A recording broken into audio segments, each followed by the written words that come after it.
Diz assim, Colossenses 1, versículo 24, amém? A missão de Paulo, o ministério do Evangelho. Quem achou, diga amém. Diz assim: agora me regozijo dos meus sofrimentos por vós, e preencho o que resta das aflições de Cristo, né? E preencho o que resta das aflições de Cristo na minha carne, a favor do seu corpo, que é a igreja. Diga: o corpo de Cristo é a igreja, amém? Da qual me tornei ministro de acordo com a dispensação da parte de Deus, que me foi confiada a vosso favor, para dar pleno cumprimento à palavra de Deus, amém? Pleno cumprimento à palavra de Deus. 26. O mistério que estivera oculto dos séculos e das gerações, agora todavia se manifestou aos seus santos, aos quais Deus quis dar a conhecer qual seja a riqueza da glória desse mistério entre os gentios, isto é, Cristo em vós. Diga: o mistério de Deus, diga: o mistério de Deus é Cristo em nós, amém? Em vós, ou seja, num todo do corpo, a esperança da glória, o qual nós anunciamos. Aí Paulo fala do que ele anuncia: advertindo a todo homem, ensinando a todo homem em toda sabedoria, a fim de que apresentemos todo homem perfeito. Diga: homem perfeito não existe, mas homem perfeito em Cristo, amém? Para isso é que eu também me fadigo, Paulo fala, esforçando-me o mais possível, segundo a sua eficácia que opera eficazmente em mim. E aí, eu quero ler aqui o capítulo 12, versículo 1 até o 4, que faz parte dessa contextualização da palavra. Gostaria, pois, que soubesseis quão grande luta venham mantendo por vós, pelos laodicenses e por quantos não me viram face a face, para que o coração deles sejam confortados e vinculados juntamente em amor, e eles tenham toda a riqueza da forte convicção do entendimento, para compreenderem plenamente o mistério de Deus, Cristo. Diga: o mistério de Deus é Cristo, amém? Em quem todos os tesouros da sabedoria e do conhecimento estão ocultos. Assim digo, para que ninguém vos engane com raciocínios e falazes. Bom, irmãos, primeiro nós entendemos que essa palavra, ela fala, Paulo ele está falando aqui, a princípio, que ele tem um sofrimento, amém? Ele tem algo que causa nele um determinado sofrimento, né? Lá nos primeiros versículos, né? A condição, ele primeiro fala da condição na carne, a favor do corpo que é a igreja. Mas por que ele sofre por Cristo e pela igreja na sua carne? Mas para a gente entender um pouco melhor do que Paulo está falando, eu gostaria de recorrer a João 3,16, tá bom? João, o Evangelho de João, se puder abrir a sua Bíblia lá, Evangelho de João 3,16. Aleluia, por isso é um texto bíblico que muita gente conhece e que muito é pregado e que muito é falado, né? Que é a missão do Filho de Deus. A missão do Filho diz assim: porque Deus amou o mundo de tal maneira. Quem amou o mundo, irmão? Deus. Então, a Bíblia também fala que o mundo já é do maligno, amém? Mas o mundo a qual o Jesus está falando, não se trata de mundo prédio, de mundo asfalto, de mundo rua, de mundo natureza. Se fala de pessoas, mundo, pessoas. Deus amou o mundo de tal maneira. Mas o versículo que diz que o mundo já é do maligno, se fala de um mundo que é um sistema. Então, o mundo que é do maligno é o sistema que trabalha contra o mundo que Deus amou, que somos nós. São dois mundos dentro do mesmo eixo, com um propósito diferente. Se por um lado Deus amou o mundo de tal maneira que deu o seu único filho, para que todo aquele que nele crê não pereça, mas tenha o quê? A vida eterna. Então aqui eu tenho uma notícia boa para cada um de nós. O fato de eu crer que existe Deus não me salva. Amém? Eu não tenho salvação. Mas se eu creio que Jesus Cristo é o Salvador, que Jesus Cristo é o Senhor, que Ele morreu a minha morte, que Ele pagou a minha dívida, que Ele levou a minha culpa, a minha condenação. Se eu creio que Jesus Cristo é tudo isso e Ele é o meu Salvador, então eu quero dizer algo para você. Você é salvo, mediante essa confissão. Amém? Então veja bem, mas por um lado existe um outro mundo também que ele tramita contra os filhos de Deus, ele trabalha contra os filhos de Deus, ele vem para quê? Para tentar destruir os filhos de Deus. E se há um sistema, esse sistema ele conspira contra nós todos os dias. É o nosso tempo, é a nossa conversa. Você sabe, o diabo ele tem roubado muitas coisas. Quando a gente vai almoçar, muitas das vezes, está todo mundo no celular.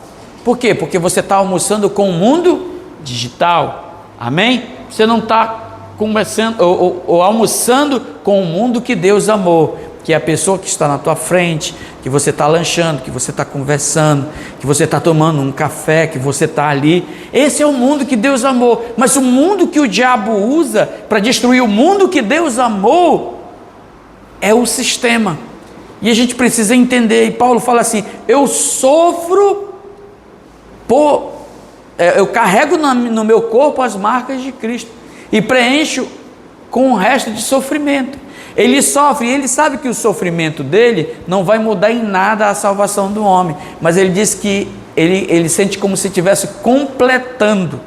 Então o fato dele dizer assim, que ele sofre, é um termo de, muitas das vezes, a gente se tornar xereta.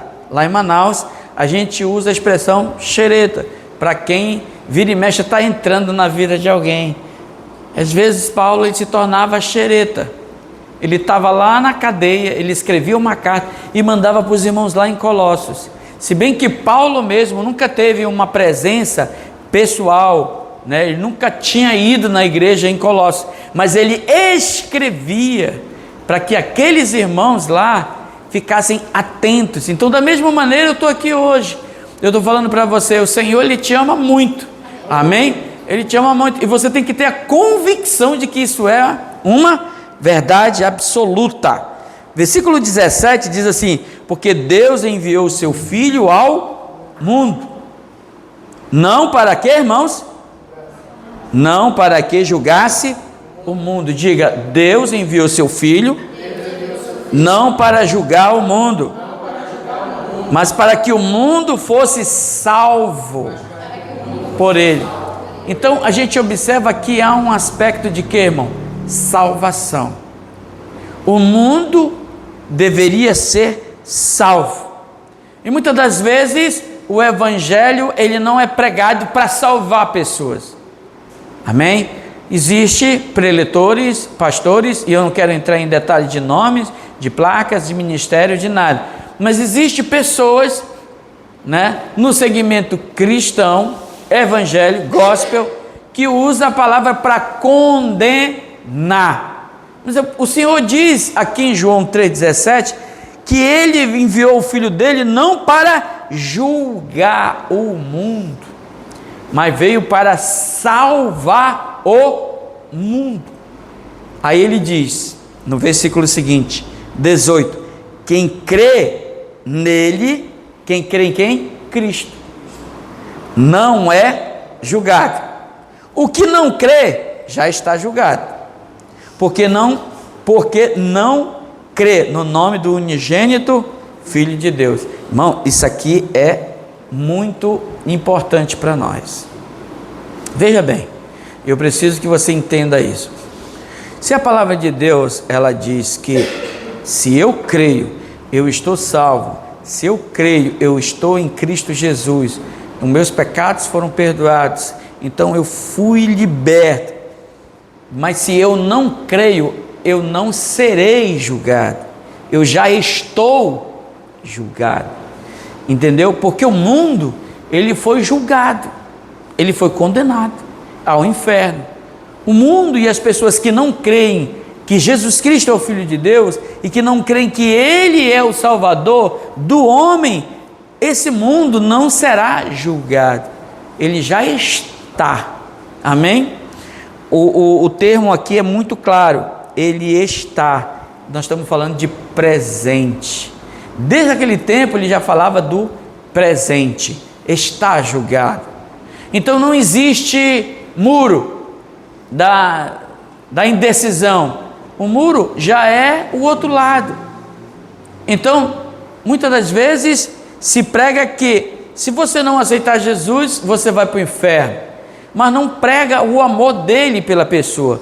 O que convence o homem do pecado, e é isso que eu quero falar para vocês, o que convence um homem a aceitar Jesus não é mostrar o pecado dele, amém? O que convence o homem a se arrepender é mostrar que Deus amou ele, e Deus amou, e Deus continua amando, e vai continuar amando até o fim. Lá em João capítulo 17, Jesus, ele faz a oração, e algumas pessoas já me perguntaram sobre Judas. Judas foi salvo, e Judas, porque Judas era discípulo, porque Judas, ele estava na ceia, porque Judas, ele viu os milagres. Você sabe, irmão, nada disso é garantia de salvação. Eu comer com Jesus, andar com Jesus, tem gente que caminha com Jesus, mas não crê que Jesus é o Filho de Deus, entende?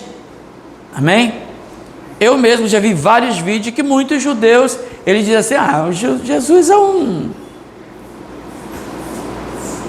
profeta, Jesus foi um cara inteligente que apareceu na terra. Tem muitos cristãos que são apedrejados e até agredidos lá em Israel por falar de Jesus Cristo, amém? Pastor, mas eles estão salvos. Você está entendendo a coisa? Não. Por que não? Porque eles não creem que Deus enviou o seu Filho, mas para eles vai haver naquele dia um juízo, vai haver um juízo. Mas nós que estávamos na fila do pão, por assim dizer, olhamos para Jesus e cremos que Jesus Cristo era o Filho de Deus, amém? A Bíblia diz que ele foi achado por aqueles que não lhe procuravam, mas achou. Vamos ver alguns exemplos disso, né? Quando Jesus, lá em João, Jesus no capítulo 4 encontra quem? Aquela mulher lá no poço de Jacó. Ela queria beber água. Aquela mulher, ela já tinha tido 5 maridos, 5 no caso, o atual dela era o 6º. Jesus falou assim, dá-me de beber. Aí ela falou o quê? Senhor, mas tu és judeu, judeu não fala com samaritano. Aí ele disse, se tu soubesse quem te pede água, tu pediria água, e eu te daria o quê? A água da vida. Aí ela fala, estou vendo que tu és profeta.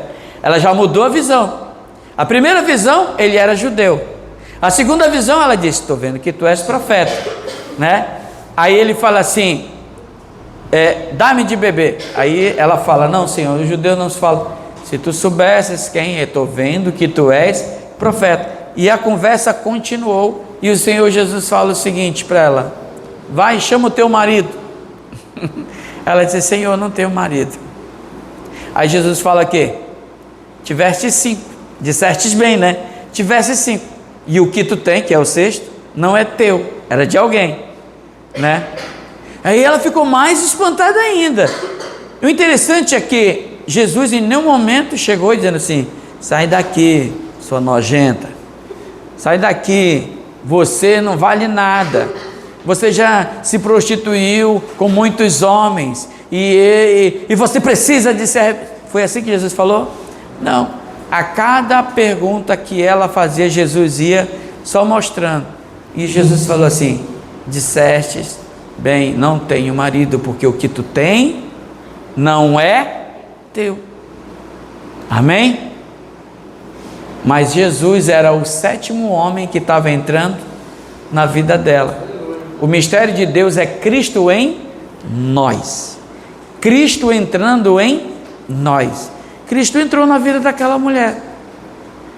E quando ela foi anunciar, que ela foi maravilhada, que ela voltou e disse assim: venham e venham ver comigo aquele do qual as profecias falavam, né?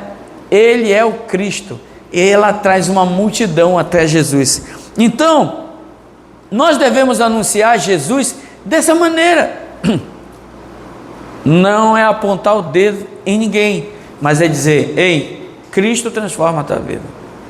Cristo pode mudar a tua vida. Ah, pastor, você não sabe quem eu sou. Também não me interessa. Mas pastor, eu vou para o inferno. Creia no Senhor Jesus. Jesus vai operar uma obra na tua vida. As pessoas, elas de alguma maneira, elas querem o quê?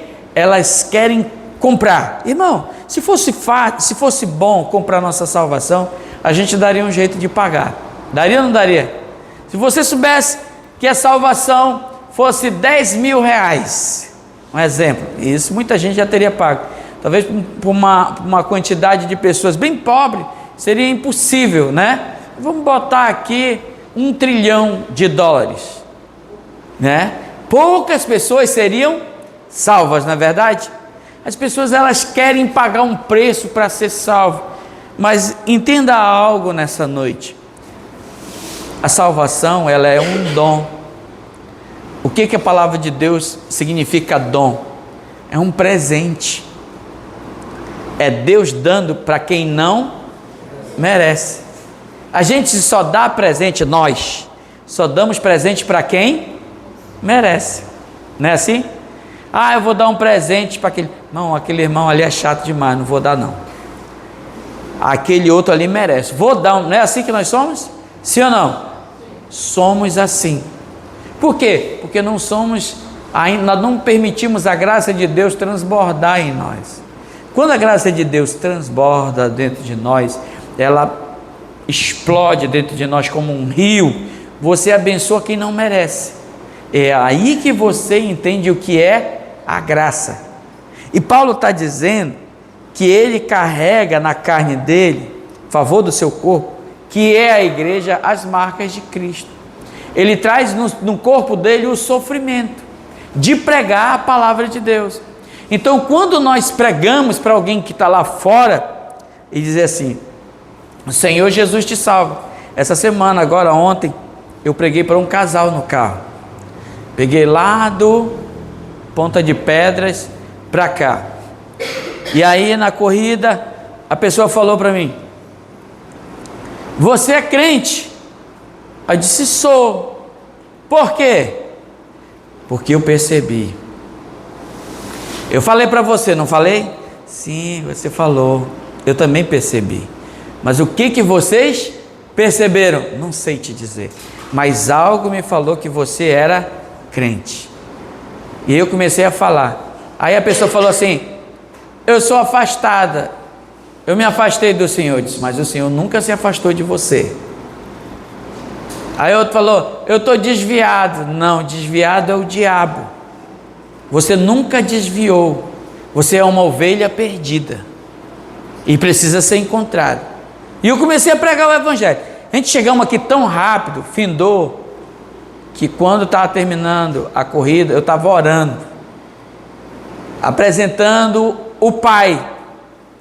Eu estava apresentando Cristo para ela, o irmão mais velho delas, e estava apresentando que Deus continuava amando aquelas pessoas, que o amor de Deus não mudou, amém? Só que quando nós falamos isso para alguns cristãos, eles dizem o quê? Esse pastor aí está falando heresia, esse pastor aí está falando besteira, esse daí que desviou, ele vai para o inferno mesmo, não tem que passar a mão na cabeça.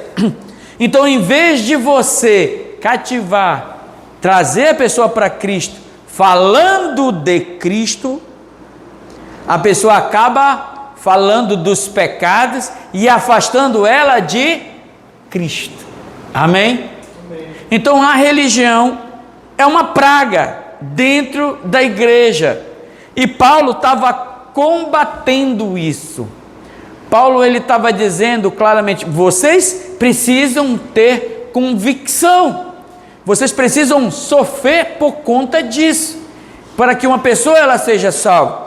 E pastor, o que eu faço para me ser salvo?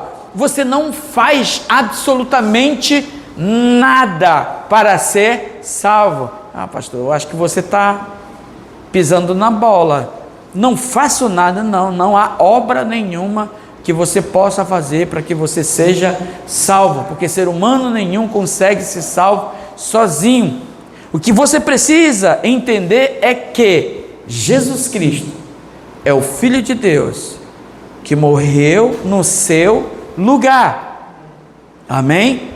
E que Ele ressuscitou para justificar você. O processo do Evangelho é Deus amar o mundo, pessoas, e Jesus foi ofertado em nosso lugar, amém? Então Jesus veio para cumprir o que não cumpriríamos, que não iríamos de maneira nenhuma alcançar. Então ele vem e ele diz assim: Danilo, me dá o teu pecado, aqui está, Senhor. Danilo, a tua condenação aqui, a tua culpa aqui, as tuas enfermidades aqui. Então ele junta todas as enfermidades dos homens, amém? Ele junta tudo, e aí ele também junta a questão do futuro também, tudo nele, porque dele, por ele e para ele, ele traz tudo. E aí ele vem para morrer. Então entenda algo: a morte é para quitação de dívida, entendeu? Jesus morre pela dívida do homem, pelo pecado do homem, amém? Mas os açoites não estavam no pacote. Os açoites é pela iniquidade do homem. O que viria a ser então iniquidade? É o pecado, querido, que ainda está dentro de você. Você já viu o cachorro miar? Já viu o gato latir? Por quê? Porque não é da natureza deles. O cachorro late, o gato mia, amém? O homem, ele peca. Ele nasceu pecador. Depois ele vai para a prática do pecado. Mesmo ele sendo filho amado de Deus, ele vai pecando, ele vai sendo liberto gradativamente. É um processo. É um processo. Então Cristo, ele leva os açoites. Lá em Isaías 53 diz: ele foi o quê? Moído pelas nossas iniquidades e foi morto pelas nossas transgressões. Então transgressão é pecado cometido. Moído pela nossa iniquidade é iniquidade que ainda não nasceu. Eu gosto de Isaías 51, que fala da iniquidade como uma gestação. É uma gestação, está dentro de você, ainda não nasceu. É o filho, é o seu filho que você ama tanto, mas ainda não nasceu, você não sabe como é. Assim é o pecado, uma hora ele vai brotar, porque o seu corpo vive num ambiente de pecado. E Jesus então morre, amém? Ele morre a sua morte, ele paga os seus pecados e ele ressuscita. Só que quando ele ressuscita para a nossa justificação, amém? Então Paulo ele sofre para pregar isso. Ele está dizendo que é isso que tem que ser ensinado, que é isso que deve ser pregado. Amém? Amém? Amém. Aleluia por isso. Então essas aflições da carne, elas com certeza sempre vão produzir sofrimento, porque é uma graça barata, é uma salvação barata, quando muitos falam, né? Não, eu não acredito que é desse jeito, porque é assim, assim, assim. O homem não dá conta. Se Jesus tivesse morrido só pelo pecado, no outro dia, 2 horas depois, você já estava condenado ao inferno de novo, porque você iria pecar, você iria fazer alguma coisa errada, Ah, pastor, mas eu nunca pratiquei errado. Mas dentro do teu coração, tu já tentou matar alguém, tu já tentou querer roubar alguém, tu já desejou a coisa dos outros. Entende? Você percebe como é muito fino essa questão de ser salvo por si mesmo. Ah, pastor, mas a Bíblia fala que o homem, ele tem que esforçai-vos pela vossa salvação, né? O apóstolo Pedro fala isso. Mas essa salvação não se aplica à salvação do espírito, e sim à salvação da alma, que é um outro aspecto, que está intimamente ligado a reinar com Cristo, quando Ele vier na era vindoura, né? De acordo com Hebreus capítulo 11. Então eu lhe digo aqui algo nessa noite: nós precisamos falar do amor de Jesus às pessoas, amém? Então quando você fala do amor de Jesus às pessoas, as pessoas elas se sentem tocadas por esse amor. Quanto mais você prega condenação para as pessoas, mais pecado ela vai cometer, amém? Quanto mais você fala dos erros, mais coisas erradas elas farão. Se nós fizéssemos uma campanha da revelação dos pecados, tem gente que não vai no culto porque tem medo do que, irmão? Ser revelado o que? O pecado. O irmão entra, ele fica ali desconfiado, vai ficar ali por debaixo da cortina. Ih, rapaz, o pastor vai falar alguma coisa de mim, Deus está me revelando, pelo amor de Deus, já vou me embora. Então tem muita gente que não se achega a Cristo por causa dessas ações, amém? E isso daí, em vez de trazer, afasta as pessoas. Você precisa entender que não há pecado que o Senhor não saiba, entendeu? E Deus, Ele não fica falando da vida de pessoas, expondo ninguém. Na Bíblia toda você observa, é um fato, a mulher adúltera, que foi pega no flagrante, tadinha da mulher, pegaram ela, jogaram ela diante de Jesus, pegamos em adultério. Então, como tu é mestre, a lei de Moisés diz que ela deve morrer apedrejada. Então nós viemos trazer ela aqui para dizer, o que você fala sobre isso? Jesus ali olhou, levantou a cabeça, viu todo mundo ali com uma pedra na mão, e ele falou assim: quem não tem pecado, atira a primeira pedra. Jesus poderia dizer assim: você veio aqui para me matar, sabia? E você acabou de roubar o fulano ali, você fez aqui. Jesus poderia ou não poderia fazer isso? Jesus trouxe o que para eles? Uma palavra de conscientização. Quem não tem pecado, atira a primeira pedra. Alguém ali não tinha pecado? Só Jesus. Ele poderia dar a primeira pedrada, mas ele deu a pedrada?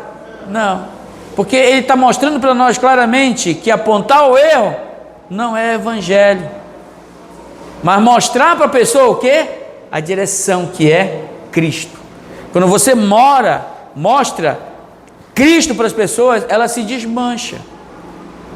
Ela diz verdadeiramente: Cristo é o meu favor, Cristo é a minha salvação. E Paulo, ele está dizendo claramente: eu sofro pelo corpo que é a igreja. A igreja precisa hoje entender que a salvação dela, a santidade dela, a modificação do corpo, das ações dela, nunca será produzida dela mesma. Fale para o seu irmão, diga: meu irmão. Fale para o seu irmão, diga: meu irmão, por mais que você queira mudar a sua vida, você não vai conseguir. Diga assim: nem eu mesmo mudo a minha vida. Quando você diz assim: de hoje em diante não vou mentir, irmão, eu vou dizer aqui uma coisa para vocês. O irmão Watmani, determinada vez, o Watmani, irmão chinês, em Xangai, ele foi ministrar uma conferência, e ele contou a experiência de que, ele falou assim, ele chamou os irmãos, ele percebeu que na hora que ele estava ministrando, ele falou que ele estava falando algumas coisas que não eram verdades. Ele criava uma história que não era verdade. Então o que ele falou? Falou: irmãos, ó, de hoje em diante, chamou a direção, eu não vou estar ministrando. Por quê? Porque eu percebi algumas palavras mentirosas e eu não quero estar mentindo. Eu não acho isso certo. Então eu vou tratar isso, e depois que eu tratar eu vou falar para vocês, e aí eu vou voltar a ministrar. Então aparentemente essa atitude que ele tomou foi muito bonita, amém? Foi muito bonita.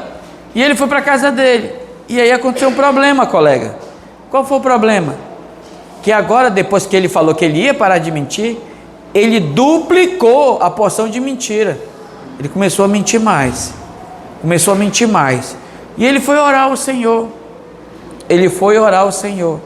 E o Senhor falou: quem transforma o homem sou eu. Não é você que vai se transformar. Por isso muitas pessoas dizem assim: quando eu me ajeitar, aí eu vou para a igreja. Parece bonito isso. Se eu fosse me ajeitar para vir para a igreja, até hoje eu não estava. Não tem como. Isso daí é a maior mentira do diabo. Quando você diz assim: não vou beber mais, piorou, amigo.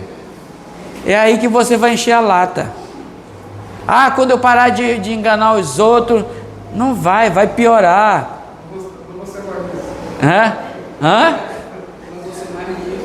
Eu não vou ser. Ou seja, de qualquer maneira, para onde você queira escapar, vai se tornar pior, porque a lei, a ordenança, ela manifesta o que em você? A transgressão. A transgressão é o que? O pecado. Você não vai dar conta. Pode ver, quem promete muito não faz nada. Por isso que os políticos arrebentam. Entendeu? Não faz. Por quê? Porque não tem força. Quanto mais você diz: não, de hoje em diante eu vou fazer isso. Por que os casamentos vivem com problema? Porque as pessoas querem o quê? Promessas. Vem cá, me promete agora. Você vai me prometer agora. Aí o cara está lá: não, eu vou prometer, eu vou. De hoje em diante eu não vou fazer. Me prometa, porque se você não me prometer, então a mulher ela se apega a uma promessa. E ela é tão iludida que ela acredita que o homem diz que eu não vou fazer. Sabe? Então, irmão, você não tem que se apegar a promessa de homem. Quanto mais você faz promessa, eu vou fazer aquilo outro, mais você se afunda. Entenda algo: Cristo é a tua justiça. É Ele que vai mudar a tua vida. Amém? Irmão, jogar bola é pecado? Não é pecado. Mas algumas igrejas jogar bola é pecado. Então houve um tempo que eu joguei bola na minha vida. Há muitos anos atrás, numa aldeia distante, lá em Manaus, eu jogava bola. E não tem nada a ver jogar bola. Eu liderava os irmãos, jogava bola, ria, pulava. Quando eu fazia um gol, o time adversário comemorava comigo de tão ruim que eu era. E aí um dia nós fomos para um encontro, para um banho lá na igreja, e todo mundo estava lá. E aí eu sentei, a minha esposa ia para a piscina com as irmãs, e ali eu estava ali já preparado. Quando eu cheguei na beira do campo, no time reserva, o pastor vai com a gente, tal. Ali o Senhor falou no meu coração: parou. Isso não é mais para ti. Eu fiquei, isso é coisa da minha cabeça. Aí o Senhor falou mais forte: parou, isso não é mais para você. Eu disse: irmãos, eu vou bem ali e já vem aqui com você. E foi embora. Aí na hora que entrou o time, colocaram o outro no meu lugar. Mas de maneira nenhuma eu fui lá e digo: olha, irmãos, Deus falou comigo aqui, jogar bola é pecado, todo mundo tem que parar. Não, o Senhor estava falando somente para mim, entendeu? Deus estava manifestando aquilo para mim. Ele não estava falando para A, B, C, D. Então Deus, Ele fala aonde em nós? No nosso espírito. Ele vai nos transformando de glória em glória. Ele vai nos separando para um propósito maior. O fato de eu ter um grupo de irmãos na vida da igreja que erram, não significa que porque eu estou na graça eu vou sair fazendo o mesmo que os irmãos fazem. Mas eu creio, eu tenho uma convicção de que lá onde vocês estiverem, eu tenho uma convicção que Deus vai falar com cada um de vocês. Ele vai chegar uma hora que ele vai dizer: ok, acabou. E você vai pular para um lado e para o outro, e Deus vai dizer: ó, tá bom, já deu para ti. Eu tenho algo a realizar na tua vida. E é aí que você vai o quê? Desapegar. Porque a força do desapego não vem de você. A força vem do alto. Amém? Você está entendendo? É Deus quem vai convencer você. Diz: cara, sei lá, não, tira isso da tua cabeça, fulano. Não. Muito claro aqui na minha cabeça: olha, eu gosto muito de vocês são bênção na minha vida, mas para mim não dá mais. Tá bom? E saia. O Senhor está te transformando de glória em glória. Paulo está dizendo claramente que Cristo em nós é uma transformação gradativa. Ele vai operar em nós. O maior mistério que foi revelado, que não havia sido revelado, Deus então disse assim: eu vou revelar para vocês. Vocês jamais vão conseguir vencer sozinhos. Cristo agora vai morar dentro de vocês. Amém? Então, quando Cristo passa a morar em nós, as mudanças, elas são verdadeiras. Eu não vou mudar porque minha mulher quer que eu mude. Eu não vou mudar porque o pastor quer que eu mude. Não, o papel do pastor é ensinar. E Cristo é quem vai operar na vida de cada irmão. Amém? Os irmãos estão compreendendo? Amém. Né? Outra coisa, o mistério que estiver oculto, que eu já dei início aqui. O mistério que foi mencionado por Paulo se refere ao plano de Deus para a salvação, que antes era conhecido apenas pelos judeus. Só os judeus é que sabiam, mas agora se estende a todas as nações através de Jesus Cristo. Os indígenas, né, os indianos, os chineses, franceses, americanos, todos hoje têm direito de serem salvos. Quando Jesus veio, ele veio somente para os judeus, os da casa, amém? Mas porque os judeus não receberam, todo aquele agora que crê que Jesus Cristo é o Filho de Deus, que é o seu Salvador, eles serão o que, irmãos? Salvos. Os judeus podem não crer, mas a salvação, ela veio do Senhor, amém? A manifestação aos santos, Deus revelou esse mistério aos seus santos, aqueles que creem em Jesus e seguem os seus ensinamentos. Cristo em vós é a chave da salvação para os gentios, é a presença de Cristo no coração de cada um de nós, que significa que nós temos acesso à mesma graça, salvação disponível aos judeus. Essa é a esperança da glória. Amém? Não sei se você já teve conflito, eu já tive muitos, que teve coisas que eu fiz, mas lá no fundo eu não queria fazer. Poxa vida, não era para mim ter feito isso, e tal. O sinal dessa indignação é sinal de que Cristo habita em você. Mas tem aqueles que praticam pecado e não tem mais nem consciência disso, entende? Ele diz: não, eu sou filho de Deus, e acabou-se. Ele está pirando o cabeção, ele não tem consciência de que aquilo ali é um pecado. Mas como eu estava com esse casal no carro, eles falaram assim: irmão, me perdoe, a gente estava bebendo. Eles falaram lá no carro, a gente estava bebendo, estavam mas eles estavam sóbrios. Aí eu disse assim: mas vocês estão pedindo perdão de quê? Não, que a gente estava bebendo, e assim, eu me sinto tão mal, eu estou me sentindo mal aqui. Eu disse assim: olha, deixa eu te falar, esse é o maior sinal de que Cristo está dentro de você, porque a pessoa que não tem Cristo, ela não sente. Você está sentindo algo, meu Deus do céu. É verdade, né? Então nós oramos, eu orei ali por eles, manifestei Cristo, foram para o hotel, choraram no carro. O Senhor manifestou a graça na vida deles. Amém? Manifestou. Poderia julgar? Sim, poderia. Mas Cristo me chamou para julgar o mundo? Não. Esse é o problema. Um irmão não pode errar que nós queremos o quê? Tacar pedra. E nós somos crentes. Ah, fulano encheu a cara, tá vendo só? É fraco. Mas Jesus não. Jesus, ele espera que vai chegar a hora, o Senhor vai falar. A palavra, ela vai produzir o que na pessoa? Um arrependimento. A palavra do Senhor diz que a palavra dele não volta para ele vazia. Isso que você está ouvindo aqui hoje, você pode dizer assim, ah, mas eu estou ouvindo a palavra de Deus. Acredite, ela não vai voltar para Deus vazia, ela vai trazer você, ela vai puxar você, entendeu?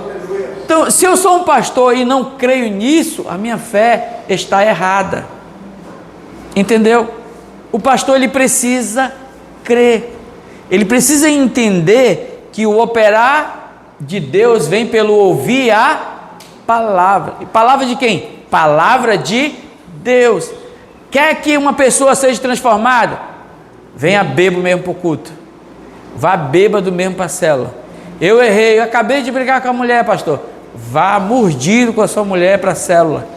Ainda assim, vá bicudo, mas vá para a igreja. Ouça a palavra, porque a palavra vai fazer o quê? Ela vai limpar, ela vai lavar, ela vai te trazer. A palavra é que nos limpa. E eu sempre falo isso para os irmãos: irmão, vá. Pastor, eu estou com sono, eu estou quebrado. Mas vá com sono, quebrado, escute a palavra, porque há uma promessa de que aquele que escuta a palavra, ele vai ser o quê? Transformado. Não é o pastor quem vai transformar. Esse é o problema. Muito líder de célula prega e ele quer transformar a vida das pessoas. Ele vai se frustrar, amigo. Vai dar problema. Ele vai dizer, não adianta nada, eu prego, as pessoas não ligam para mim. Mas não tem nada a ver com você, irmão. Tem a ver com Cristo. A tua fé tem que estar em Cristo. Eu falei para esse rapaz, eu me lembro da outra vez também, no Tropical Hotel, peguei um casal jovem.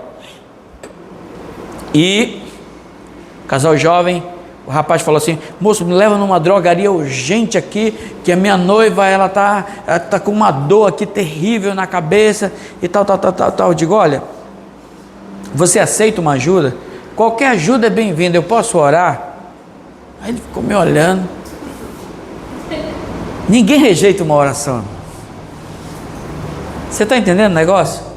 Ninguém rejeita uma oração. Ele disse, pode.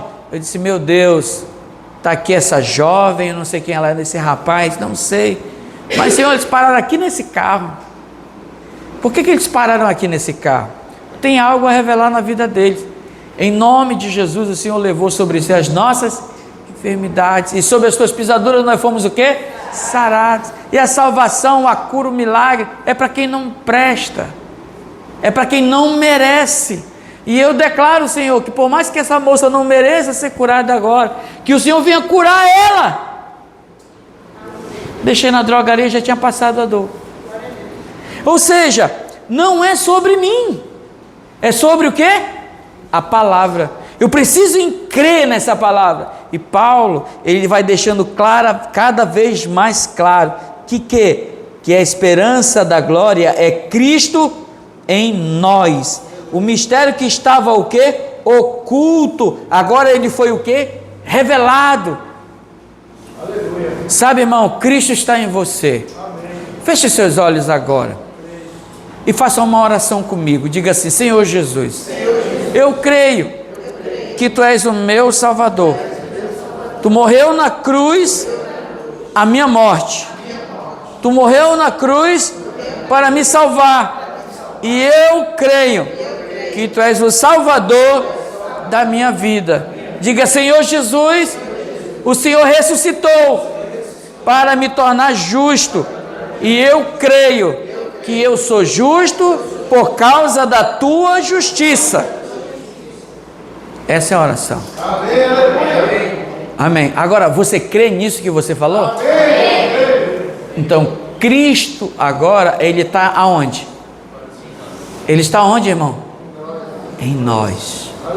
O mistério de Deus agora é Cristo em nós.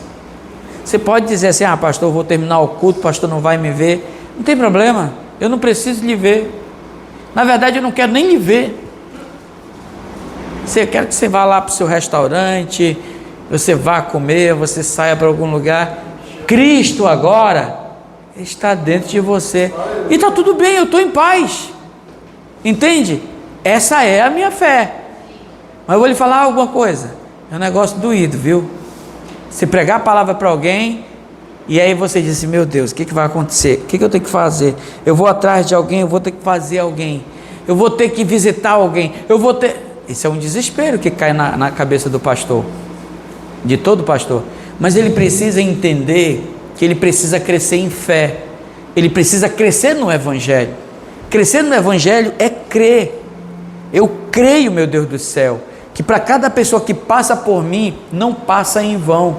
Eu não sei se eu vou ver de novo, mas aquela pessoa um dia ela vai lembrar de mim. Aleluia. Entende? Então o ideal é você passar e apresentar Cristo. Ah, pastor, alguém ficou doente, vai lá, você mesmo, coloca a mão, ora, a pessoa vai ficar curada. Vai, se você crer, ela vai ficar curada. Ah, pastor, eu não concordo, porque aquela pessoa ali, ela não é de Deus. Não interessa, ela creu, vai ser curada. Se ela liberou uma palavra de fé, a pessoa vai ser o quê? Curada. Isso não significa que ela ainda vai continuar a vida no erro, amém? Não vai continuar no erro, mas o Senhor vai avançar dentro dela. O próprio Senhor Jesus vai crescer dentro dela.